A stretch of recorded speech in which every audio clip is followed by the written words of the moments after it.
Hello everyone, welcome on geography जुनून double FM series. Geography जुनून के facts, figures and meaning series में आप सभी का स्वागत है।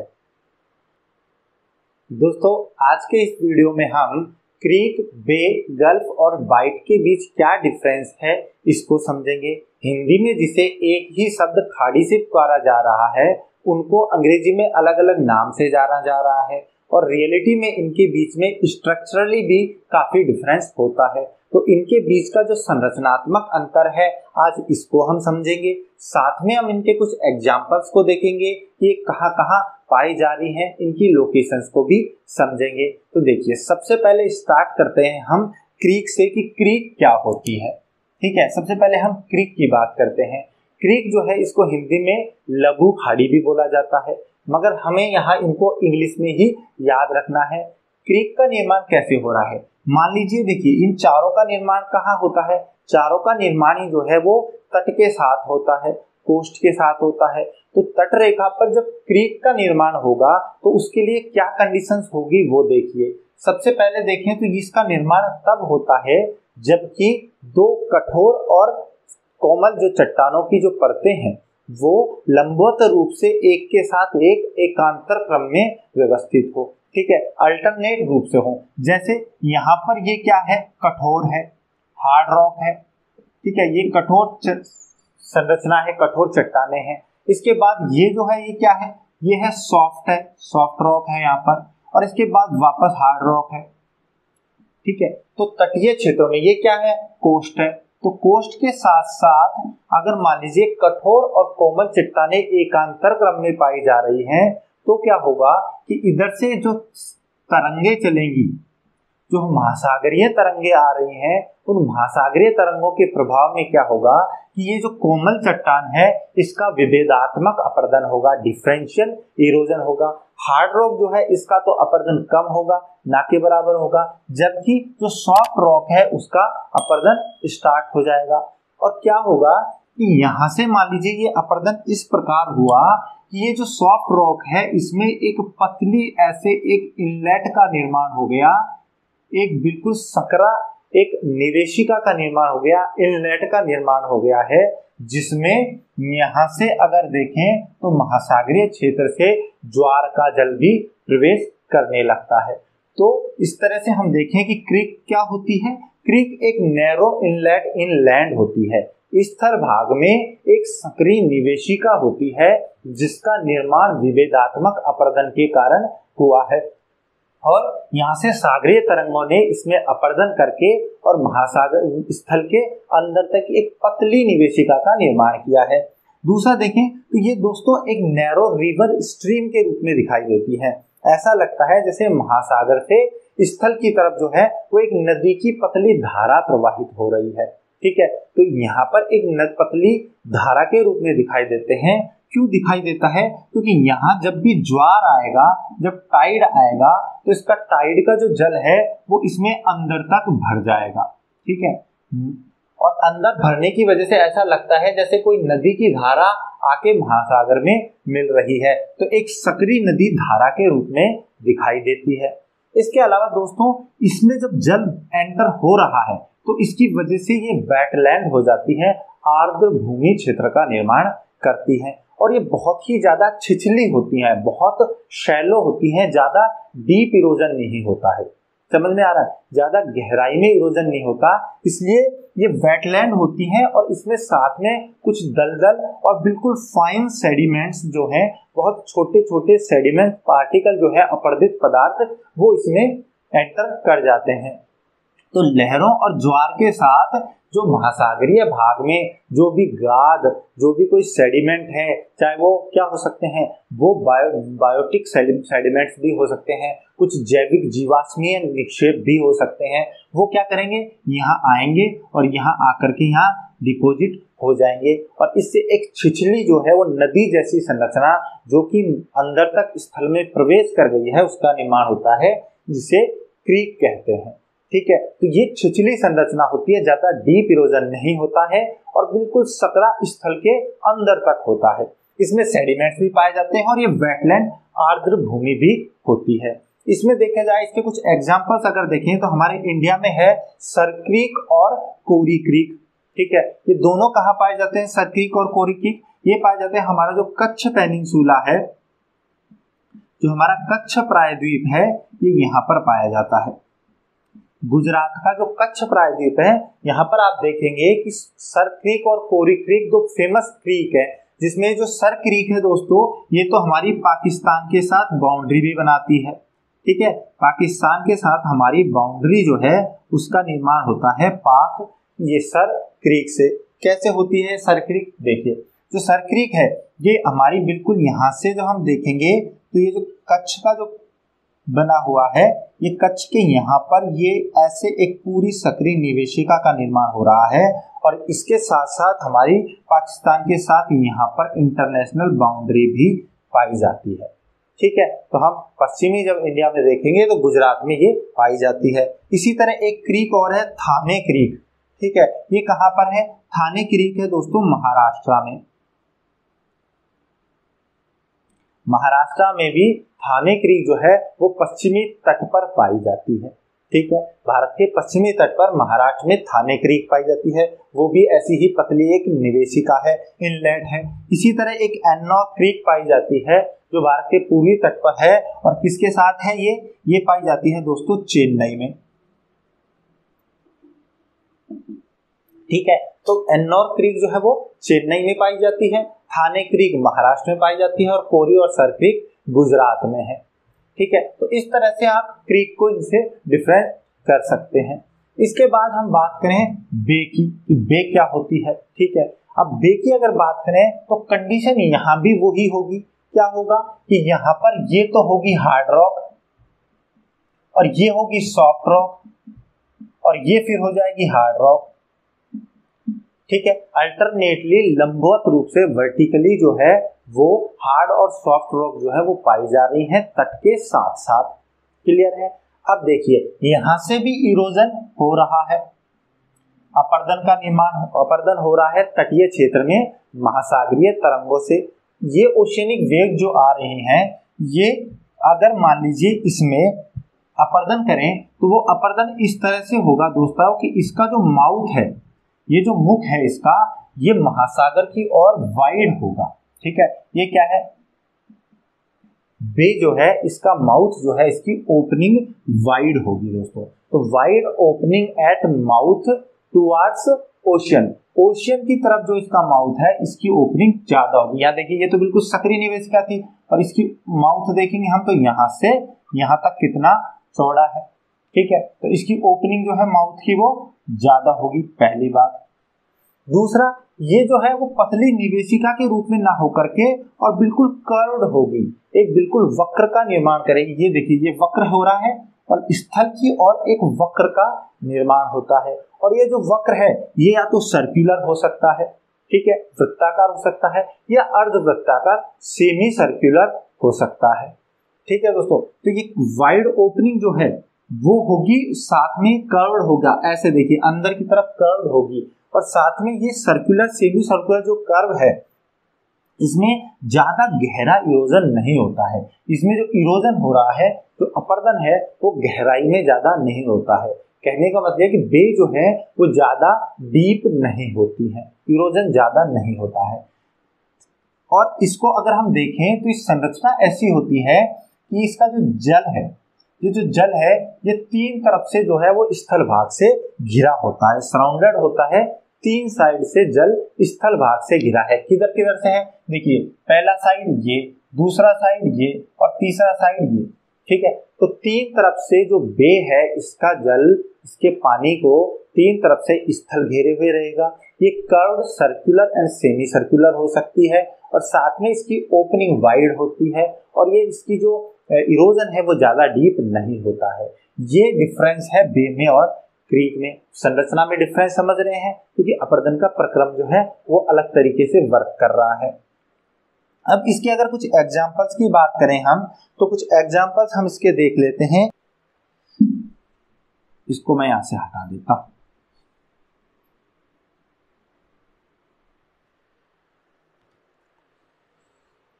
देखिए सबसे पहला एग्जांपल हम लेके चलते हैं बे ऑफ बंगाल। हमारे जो बंगाल की खाड़ी है उसका एग्जांपल लेके चलें, और ये जो है वर्ल्ड की सबसे बड़ी खाड़ी है। बे ऑफ बंगाल सबसे बड़ी खाड़ी है और ये एक इरोजनल बे नहीं है। इसका निर्माण टेक्टोनिक एक्टिविटी की वजह से हुआ है।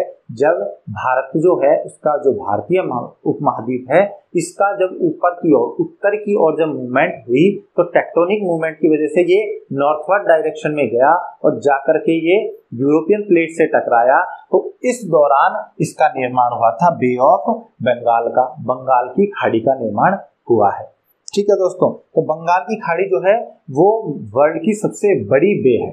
ठीक है, बहुत बड़ा क्षेत्रफल होता है इसका और ये टेक्टोनिकली बनी है, ये इरोजन से नहीं बनी है।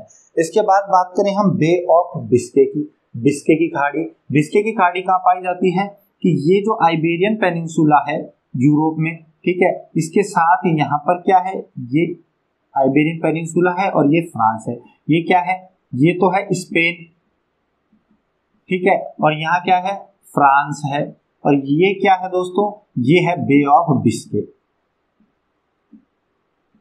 ठीक है, ये बिस्के की खाड़ी है, यहाँ पर बनी हुई है। तो ये देखिए कर्व्ड है यहाँ पर ये और वाइड ओपनिंग है। तो बे ऑफ बिस्के का है स्पेन और फ्रांस के बीच में या इनके उत्तर साइड में पाई जाती है। इसके बाद हम बात करें फंडी की खाड़ी, बैफिन की खाड़ी की। तो फंडी और बैफिन की खाड़ी, बे ऑफ फंडाई और बैफिन की खाड़ी कहाँ है, देखिए जो कनाडा है, ये कनाडा में देखेंगे हम तो कनाडा के हम उत्तर पूर्वी दिशा में बात करेंगे तो यहाँ पर एक तो क्या है, ग्रीनलैंड है। ठीक है, ग्रीनलैंड है और ग्रीनलैंड के साथ यहाँ पर हम जब बात करेंगे तो यहाँ पर है बैफिन की खाड़ी। ग्रीनलैंड और कनाडा के बीच में बैफिन की खाड़ी है। ठीक है, बैफिन की खाड़ी है यहाँ, और यहाँ पर एक खाड़ी है जिसका नाम है हडसन बे, हडसन की खाड़ी। कनाडा के उत्तर में हम देखेंगे तो हडसन की खाड़ी है और बैफिन की खाड़ी है कनाडा और ग्रीनलैंड के बीच में। और एक खाड़ी जो है यहाँ पर और है जिसे बोला जाता है फंडी की खाड़ी। ठीक है, बे ऑफ फंडाई। इसकी फंडी की जो खाड़ी है दोस्तों, ये कनाडा के यहाँ पर जब हम आएंगे तो कनाडा का जो अटलांटिक कोस्ट है, जो पूर्वी तट है, यहाँ पर फंडी की खाड़ी पाई जाती है। तो कनाडा के पूर्वी तट पर जो है वो पाई जा रही है फंडी की खाड़ी, बे ऑफ फंडाई, अटलांटिक कोस्ट पर। ठीक है, तो अटलांटिक कोस्ट पर ही बे ऑफ फंडाई है। तो ये आपने डिफरेंस समझ लिया कि बे क्या है, क्रीक क्या है, ये आपने समझा। इसके बाद नेक्स्ट जो हम लेके चलते हैं कि इसके बाद हम नेक्स्ट मानते हैं कि हमारे गल्फ क्या होती हैं। ठीक है, गल्फ क्या है, देखिए जो कहा जाता है कि जो गल्फ है वो बे से बड़ी संरचना होती है। अगर आकार में बात करें तो गल्फ जो है वो बे से बड़े आकार में होती है, ये जनरल टर्म्स में कहते हैं, मगर ऐसा हमेशा सही नहीं होता है। क्योंकि हम बात करें अगर बे ऑफ बंगाल की, तो बे ऑफ बंगाल इतनी बड़ी है कि कई गल्फ से ज्यादा बड़ी है। ठीक है, तो बे ऑफ बंगाल इसका अपवाद भी है। तो कहा जाता है या ऐसा कि बे जो है उससे बड़ी होती है गल्फ, वो हमेशा मगर सही नहीं होता। ठीक है, इसमें देखिए क्या होता है कि इसमें भी दोस्तों वही हार्ड रॉक और सॉफ्ट रॉक का, हार्ड है और ये भी हार्ड रॉक है और बीच में सॉफ्ट रॉक है। ठीक है, और ये जो है वो लैंड जो है, स्थल भाग है, उसमें ज्यादा अंदर तक पेनिट्रेट करती है। तो पहली बात तो ये बहुत बड़ी वाटर बॉडी होती है, बहुत विशाल जल राशि होती है, बे की तुलना में बड़ी मानी जाती है गल्फ को। तो विशाल जल राशि होती है, मगर इसका देखा जाए तो ये अगर अंदर तक इरोजन कर रहा है, बहुत अंदर तक जा रही है, मगर यहाँ पर देखें तो इसकी जो ओपनिंग है, ये ओपनिंग दोस्तों बहुत नैरो होती है। ठीक है, तो नैरो ओपनिंग होती है किसकी ओर, सागर की, और ये है इसका माउथ जो है वो बहुत सकरा होता है, नैरो ओपनिंग होती है।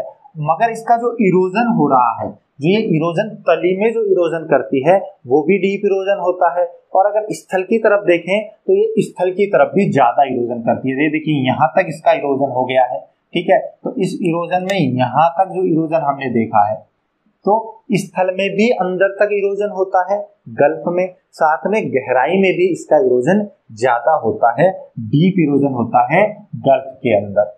ठीक है दोस्तों, और इसका जो अधिकतर जलीय भाग जो है, ये पूरा जो जलीय भाग है वो स्थल से घिरा रहता है। देखिए यहाँ से भी स्थल से घिरा है, यहाँ से भी घिरा है, यहाँ से भी है, यहाँ से भी है, यानी इसका जो मैक्सिमम पोर्शन है, मैक्सिमम वाटर जो है वो सराउंडेड होता है बाय लैंड, स्थल के द्वारा इसका अधिकतम भाग घिरा होता है। जबकि बे में क्या था, बे तीन तरफ से घिरी हुई थी, एक तरफ से पूरी चौड़ी माउथ जो है वो बहुत वाइड ओपनिंग थी, क्योंकि इसकी ओपनिंग बहुत शॉर्ट है और ये लैंड में अंदर तक प्रवेश कर गई है, इसलिए इसको चारों ओर से स्थल भाग घिरे हुए रहता है। तो ये बहुत ज्यादा देखें तो मच मोर एनक्लोज होती है, बे की तुलना में ज्यादा एनक्लोज होती है, ज्यादा बंद संरचना होती है गल्फ की। ठीक है दोस्तों, तो ये आपने बे और गल्फ का डिफरेंस समझ लिया। इसके बाद हम बात करें इसके एग्जाम्पल की, तो हम बात करते हैं गल्फ ऑफ मैक्सिको। ठीक है, गल्फ ऑफ मैक्सिको जो है वो कहाँ पाई जाती है, हम जब देखेंगे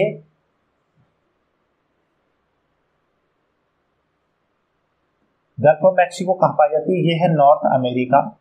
ठीक है, और नॉर्थ अमेरिका जो है इसके कोस्ट के साथ साथ यहाँ पर क्या पाई जाती है, मैक्सिको की खाड़ी पाई जाती है। अमेरिका का जो अटलांटिक कोस्ट है, इस अटलांटिक कोस्ट पे दोस्तों, नॉर्थ अमेरिका के अटलांटिक कोस्ट पे गल्फ ऑफ मैक्सिको पाई जाती है, मैक्सिको की खाड़ी पाई जाती है। इसके बाद गल्फ ऑफ गिनिया, गिनी की खाड़ी की बात करें तो गिनी की खाड़ी कहाँ पाई जाती है, जो गिनी की खाड़ी है वो पाई जाती है अफ्रीका के पश्चिमी तट पर, अफ्रीका के पश्चिमी तट पर।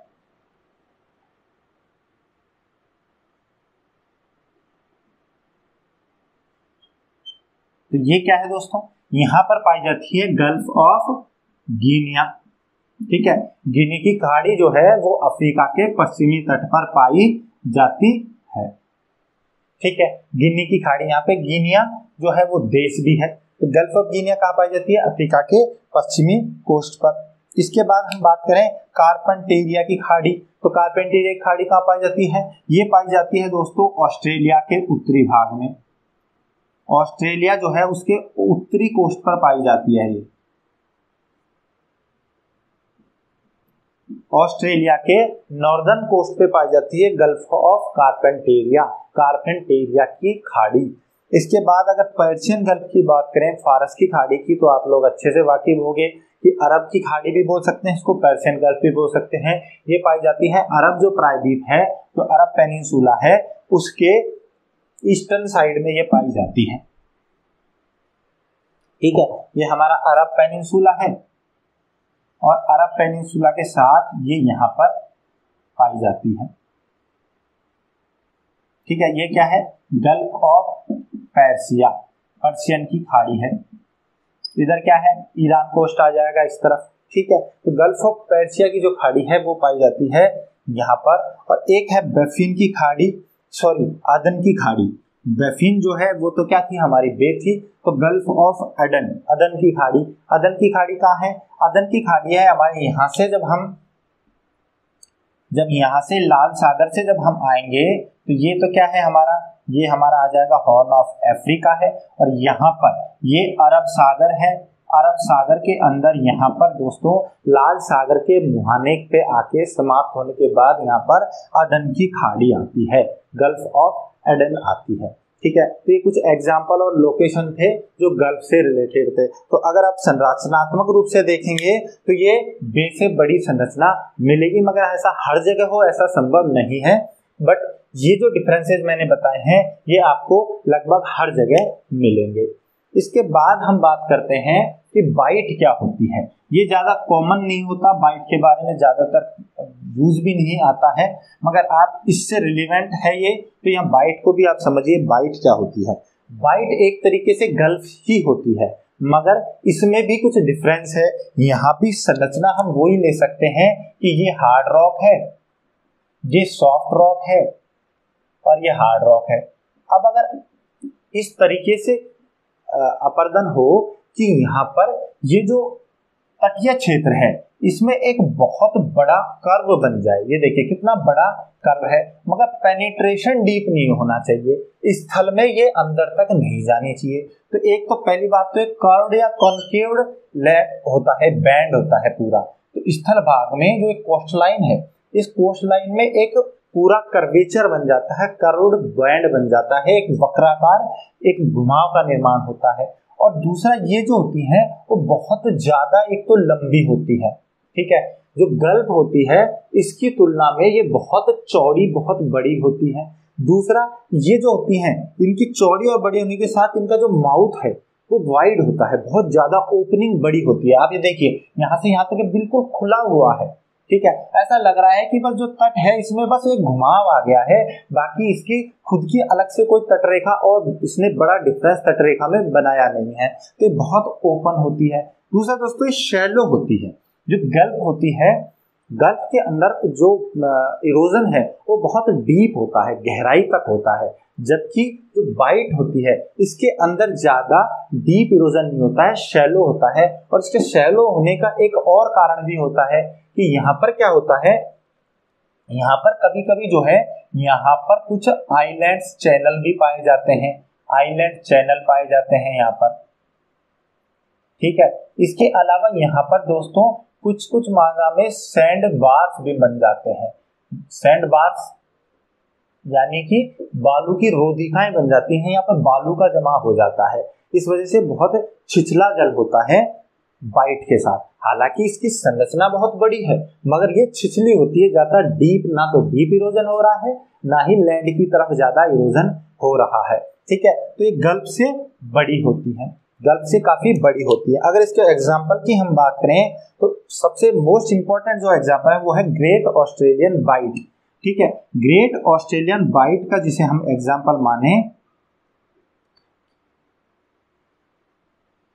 ये देखिए जो ऑस्ट्रेलिया है, इस ऑस्ट्रेलिया का जो सदर्न कोस्ट है यहाँ पर ग्रेट ऑस्ट्रेलियन बाइट है, ठीक है। ऑस्ट्रेलिया के दक्षिणी तट पर यहाँ पर एक बहुत बड़ी बाइट का निर्माण हो रहा है जिसे कहा जाता है ग्रेट ऑस्ट्रेलियन बाइट, ठीक है। आप जब ऑस्ट्रेलिया का जब मैप देखेंगे तो उसके दक्षिणी तट पे आपको कोस्ट लाइन पे ऐसे एक बड़ी गल्फ जैसी संरचना मिलेगी जो कि बहुत ज्यादा वाइड और ओपन है, ठीक है। तो इसे बोला जाता है ग्रेट ऑस्ट्रेलियन बाइट। इसी तरह बाइट ऑफ बेनिन भी एक संरचना है यहाँ पर। बाइट ऑफ बेनिन कहाँ पर होता है, जो हमने अफ्रीका में जहां बात की थी गल्फ ऑफ गिनिया की, जो हमने गल्फ ऑफ गिनिया की बात की थी, ठीक है। यहाँ पर दोस्तों बेनिन जो देश है, इस बेनिन के देश के साथ साथ यहाँ पर है बाइट ऑफ बेनिन, ठीक है। बाइट ऑफ बेनिन अफ्रीका जो है इस पे यहाँ पर इसके वेस्टर्न कोस्ट पे जाकर के आपको बेनिन देश के पास बाइट ऑफ बेनिन एक बहुत वाइड, देखिए यहाँ से यहाँ तक एक पूरी वाइड संरचना है जिसका निर्माण हुआ है, इसे बाइट ऑफ बेनिन कहते हैं। इसी तरह एक है कैंटरबरी बाइट, कैंटरबरी बाइट। और कैंटरबरी बाइट कहाँ है दोस्तों, जो न्यूजीलैंड है, इस न्यूजीलैंड के का मेनली निर्माण किससे हुआ है, इस न्यूजीलैंड का जो निर्माण हुआ है मेनली वो दो आइलैंड से हुआ है, एक तो नॉर्दर्न आइलैंड है और एक सदर्न आइलैंड है। जो सदर्न आइलैंड है इसका जो दक्षिणी कोस्ट है, जो साउथ कोस्ट है सदर्न आइलैंड का, इस पे यहाँ पर दोस्तों ये जो है इसको बोला जाता है कैंटरबरी बाइट। कौन सी है, कैंटरबरी बाइट है, ठीक है। तो ये तीन बाइट ज्यादा इंपॉर्टेंट है, ग्रेट ऑस्ट्रेलियन बाइट ऑस्ट्रेलिया के दक्षिणी तट पर, इसके बाद बाइट ऑफ बेनिन ये जो है अफ्रीका के पश्चिमी तट पर बेनिन कंट्री के पास है, इसके बाद कैंटरबरी बाइट ये न्यूजीलैंड के जो सदर्न आइलैंड है उसके साउथ कोस्ट पर पाई जाती है, ठीक है। तो इस तरह से आप इनका डिफरेंस जो है वो क्लियर समझ पाए होंगे कि क्रीक जो है वो बहुत नैरो निवेश इनलेट है जो स्थल में अंदर तक चला गया है और छिछला है, जबकि बे जो है वो कर्व्ड संरचना है मगर ज्यादा डीप इरोजन नहीं होता है, सर्कुलर या सेमी सर्कुलर होता है और इसकी जो ओपनिंग है वो वाइड होती है और कर्व जो है वो इनलेट तीन तरफ से जल से घिरा होता है, स्थल से घिरा होता है। इसके बाद हम बात करें गल्फ की, तो गल्फ में डीप इरोजन है और बे से बड़ी संरचना है मगर इसकी ओपनिंग नैरो है और इसका अधिकतर जो जल का भाग है वो स्थल से घिरा हुआ है। ठीक है, और इसमें देखें तो इसका जो एंक्लोज्ड है ये बहुत ज्यादा मात्रा में घिरी हुई एंक्लोज्ड संरचना है। अब हम बात करें बाइट की, तो बाइट जो है वो गल्फ से बड़ी संरचना है, मगर इसका अंदर डीप इरोजन नहीं है इनलैंड लैंड की तरफ। दूसरा, इसका नीचे देखें अगर तो तली में भी ज्यादा इरोजन नहीं है, जबकि गल्फ का ज्यादा इरोजन है। और ये बस कोस्ट लाइन में एक कर्व होता है, बहुत ओपन, ब्रॉड और बहुत लॉन्ग एक कर्व का निर्माण होता है, जिसके जो बहुत छिछला होता है। ठीक है, और इसका हम देखें तो इसका एग्जाम्पल हमने देखा great Australian bight, bight of Benin and Canterbury bight. तो इस तरह से आप इनको हिंदी में ना देखिए, क्योंकि हर जगह अगर आप खाड़ी की बात करेंगे तो इस सब में खाड़ी ही नाम आएगा हिंदी में। अगर आप इंग्लिश में इनको देखा, आप इनको नाम याद रखिए, क्रीक, बे, गल्फ और बाइट, और साथ में आप इनके डिफरेंस को क्लियर समझ गए होंगे। आप जब भी अब आप मैप देखेंगे, एटलस देखेंगे, तो आप जब इनका एग्जाम्पल देखेंगे, चाहे क्रीक का देखें या गल्फ का या बे का या बाइट का, तो आपको इनका डिफरेंस जो है वो दिमाग में जरूर स्ट्राइक करना चाहिए कि इनमें बेसिक अंतर क्या है। ठीक है दोस्तों, तो आई होप कि आपको ये नॉलेज जो है ज्योग्राफी जुनून के facts, figure and meaning series में आपको ये बहुत अच्छे से आपको क्लियर हो गई होगी। ठीक है दोस्तों, तो अगले वीडियो में एक नए टॉपिक के साथ मिलेंगे, उसमें आपको किसी और टॉपिक के बारे में कंप्लीट आपको बेसिक नॉलेज जरूर प्रोवाइड करूंगा। ठीक है दोस्तों, तो मिलते हैं अगले वीडियो में। Thank you so much.